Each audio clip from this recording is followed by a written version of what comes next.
Olá pessoal, boa tarde. Professor Léo aqui. Vamos falar um pouquinho sobre exames microbiológicos e parasitológicos hoje, ok? E aí a gente fala também sobre o teste de COVID e a dengue, ok? Que são coisas importantíssimas. Na próxima aula, pessoal, a gente vai falar sobre exames pulmonares e capacitação pulmonar, ok? Que é uma coisa aí que pode cair no vestibular também, tá? Então, semana que vem é a nossa penúltima aula, né? Na verdade é a última, tá, pessoal? Semana que vem, tá? Então a gente vê exames microbiológicos e parasitológicos hoje.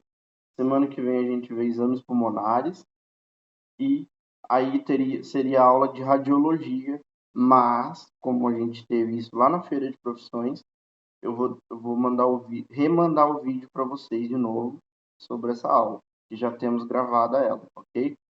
Então, fica assim, tá bom? Então, tá nosso cronograma aí. Bom, vou começar com os exames microbiológicos, pessoal. Inclusive, a gente vai falar sobre a meningite também, que foi uma coisa que eu prometi na aula passada, ok?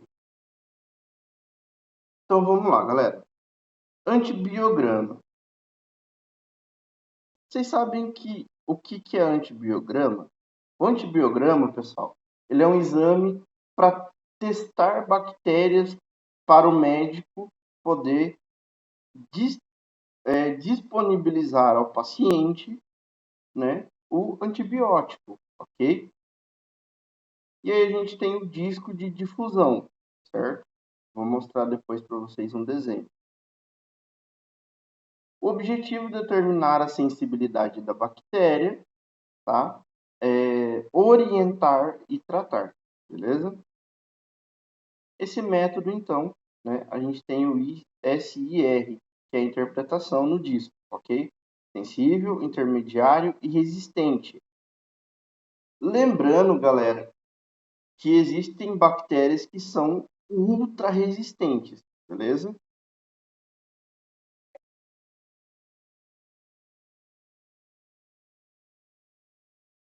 Porque elas criam algumas proteções, né? E depois eu vou estar enviando para vocês um vídeo sobre essa questão da resistência de bactérias, ok? Também vai estar anexado junto com essa aula.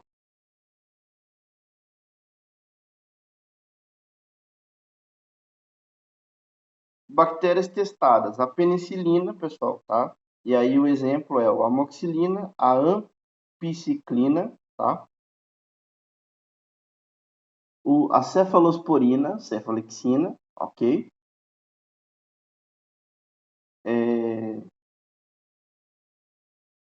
Existem alguns outros, né? Aí que a gente pode ver. Vou aumentar aqui para vocês verem, né? Car...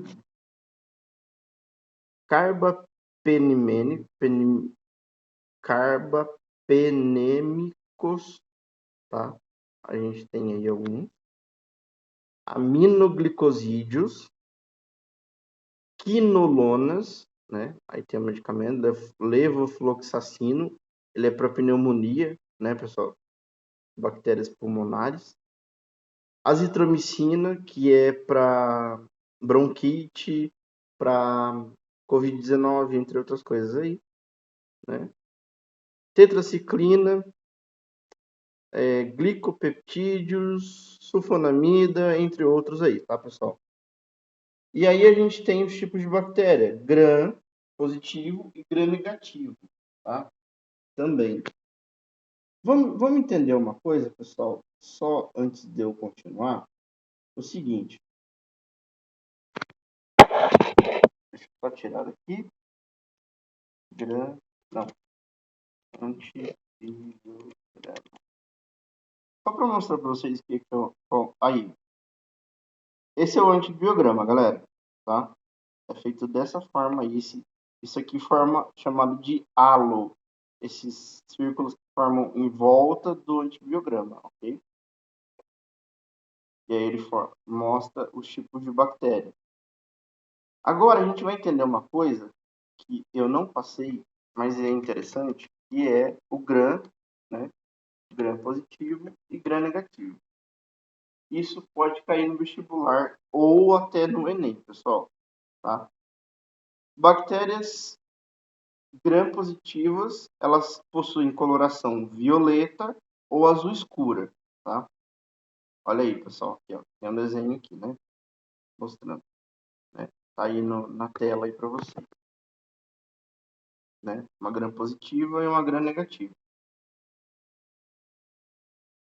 Possuem células na parede celular rica em peptídeo glicano, beleza? Então, isso é importante anotar, tá? São bactérias como o Staphylococcus e o Streptococcus. A gente já estudou bactérias lá atrás. Clostridium tetani, beleza? Que é o tétano, né? E o antibiótico para elas é a penicilina e a cefalosporina, beleza? Aí já um exemplo clássico para vocês. Coloração, tá? Da gram negativa. A gram negativa, pessoal, coloração rosa ou vermelha. A parede é fina, com peptídeo glicano, e ele tem o LPS, que é um potencial para a bactéria, tá? É algo a mais que a bactéria fica mais forte. Então, E. coli, salmonella, entre outras aí, ok? Ela é resistente a qualquer tipo de fármaco, beleza? Ela resiste a qualquer tipo de antibiótico, beleza? Muito bem. Aí aqui tem um exemplo de um antibiograma, né? Com as bactérias aí, né? Sensibilidade delas, ok? Meios de cultura, galera. Meio de cultura nada mais é do que aquelas coisas gelatinosas que a gente põe nas placas Petri. Cultura. E eu vou explicar alguns para vocês.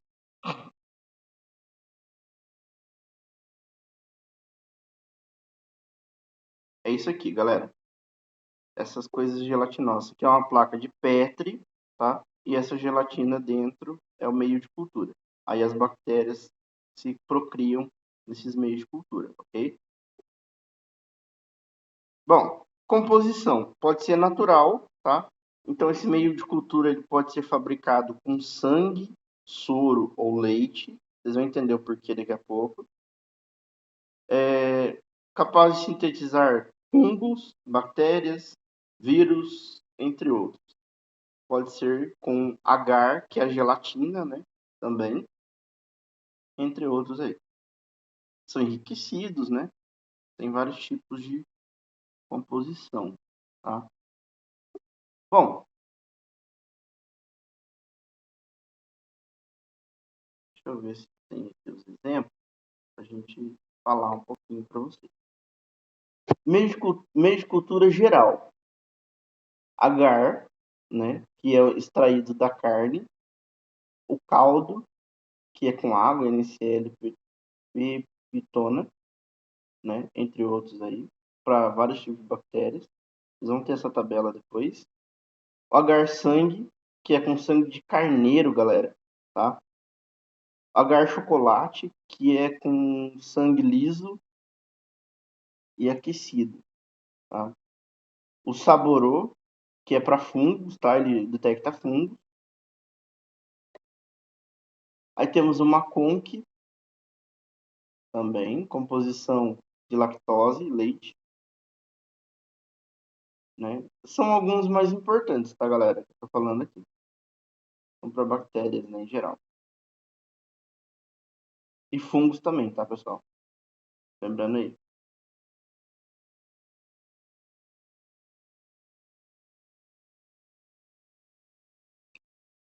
vírus também, né? Olha lá, vírus, parasitológico, né? Vários outros aí. Biofilme. Biofilme, pessoal, é uma capa de proteção, tá? Como se fosse uma capa de látex, né? Só que protege, né, a bactéria de contraindicações, tá? Então ela vai proteger a bactéria, beleza?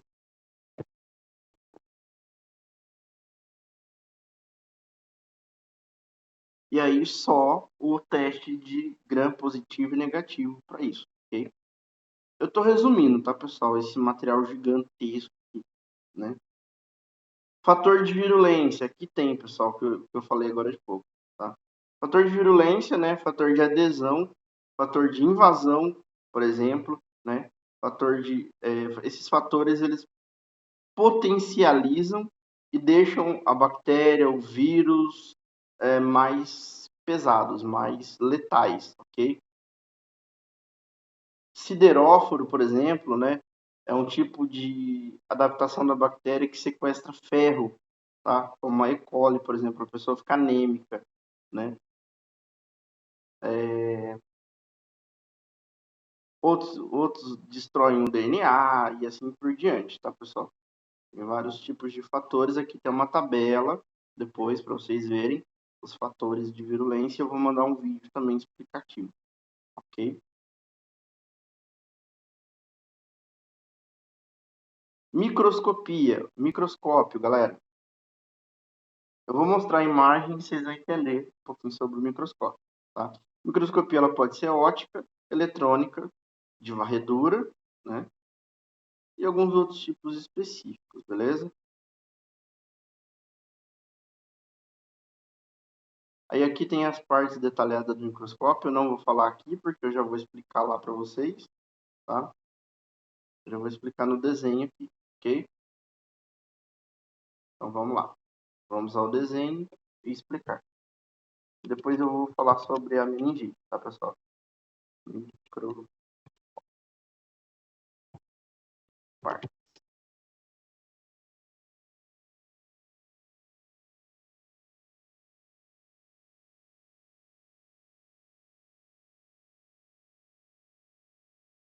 A gente vai ver, pessoal, as partes então do microscópio. Vocês vão entender, tá? O que é cada uma dessas partes.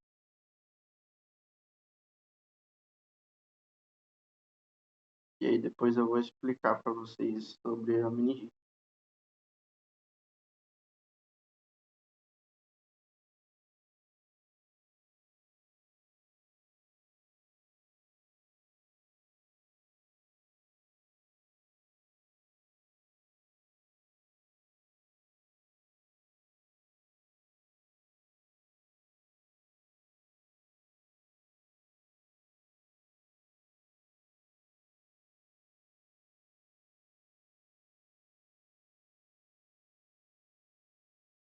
Bom, a gente tem a ocular, que é onde coloca os olhos, o revólver, que é essa parte que a gente entende, né? Aí por onde vai mexer, né? As objetivas, tá? Que são 10, 20, 40, né? Assim por diante, ok? Você vai aumentando o foco, né? Da lente de contato.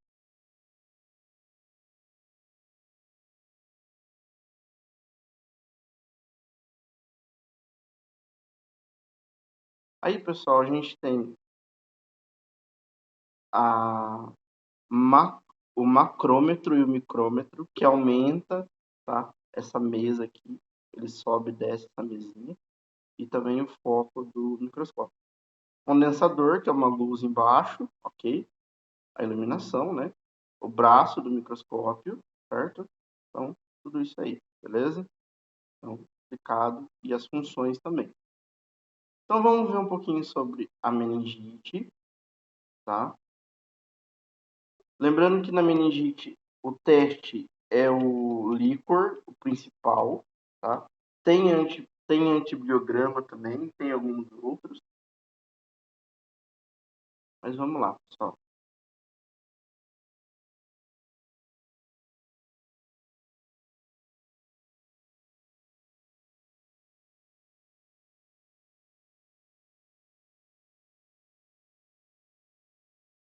Meningite é uma inflamação da meninge, das membranas, que envolve o cérebro, pode ser causado por bactérias, vírus ou fungos, ok? Meningite meningocócica, ou parasitas também, tá, pessoal? A gente tem um parasita, não vou lembrar o nome agora, mas existe um parasita que faz isso também. O Angiostrongylo, se eu não me engano, cantonensis. Acho que é isso mesmo. Muito bem. Vírus, né, também, né, entre outros aí. Sintoma: rigidez no pescoço, pescoço fica rígido, músculo, tá? Vômito, sensibilidade à luz, confusão mental, irritabilidade, sonolência, febre alta, né, entre outras coisas aí. Tá? Transmissão por espirro, tosse, beijo, entre outras coisas, né? Secreção por contaminação. Então, se a pessoa está contaminada, né, por alimentos, às vezes, água, se a pessoa está contaminada, né, aí com a meningite, né, aí for beijar alguém, né, dependendo, acaba pegando, certo? Bom,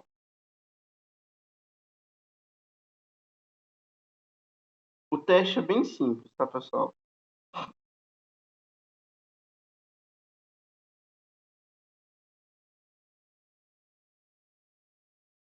Que é o líquor, né, aquela agulha, a punção lombar, ok? Eu vou pegar a parte do exame aqui, galera, para vocês. Fúngica, parasítica, angiospermos cantonenses mesmo, é isso mesmo. Acertamos o nome. Diagnóstico, né, por líquido cefalorraquidiano, hemocultura, né, PCR, tá? A gente vai falar dele já já. Então é isso. Então aí temos o diagnóstico bacteriano, né? Vai até mais que 50%, né? Aí tem a tabelinha aí, né, de viral, bacteriano, tuberculose, entre outros, tá? Teste sorológico, né?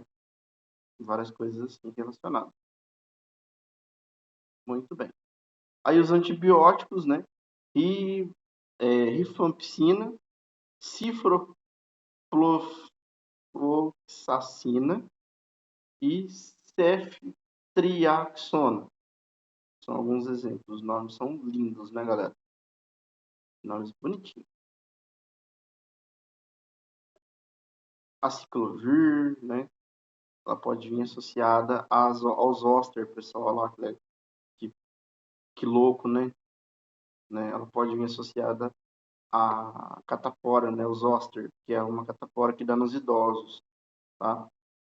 Cerca de 303 mil mortes, pessoal, só em 2013 e ainda continua aumentando. Infelizmente aí. Certo?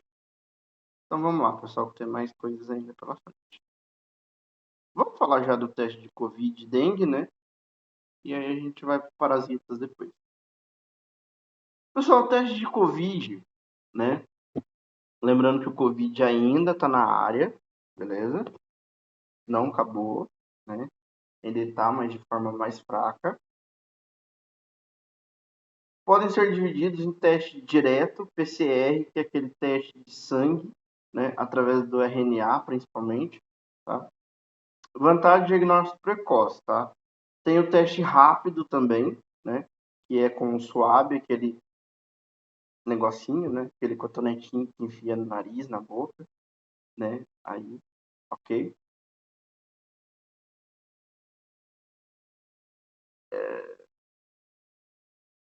Que é chamado de sorologia, né?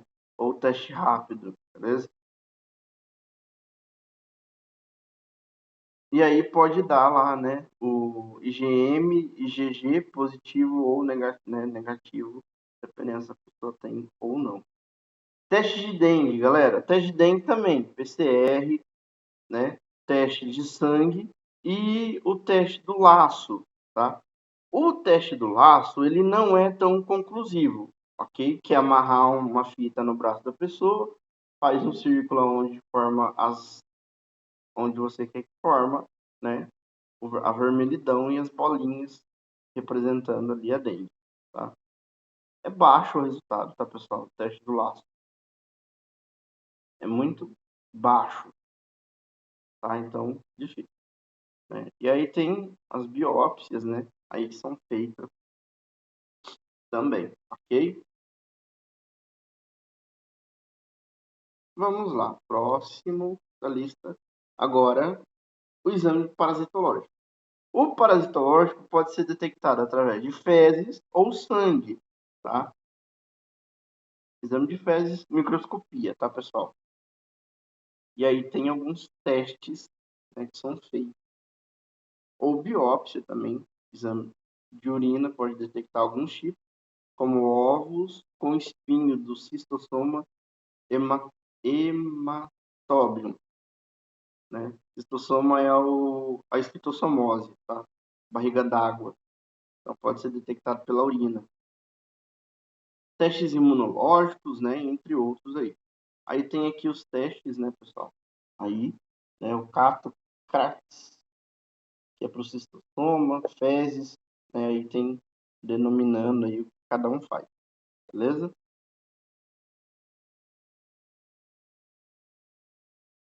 Aí cada tipo de parasita tem um tipo de teste a ser feito, né? Seja ele por sangue, seja ele por fezes, tá? Ou qualquer outra coisa aí, beleza? Então vou mandar essas tabelinhas para vocês depois também, ok? Então é isso aí, pessoal. Terminamos nossa aula. Ficamos por aqui. Valeu, pessoal.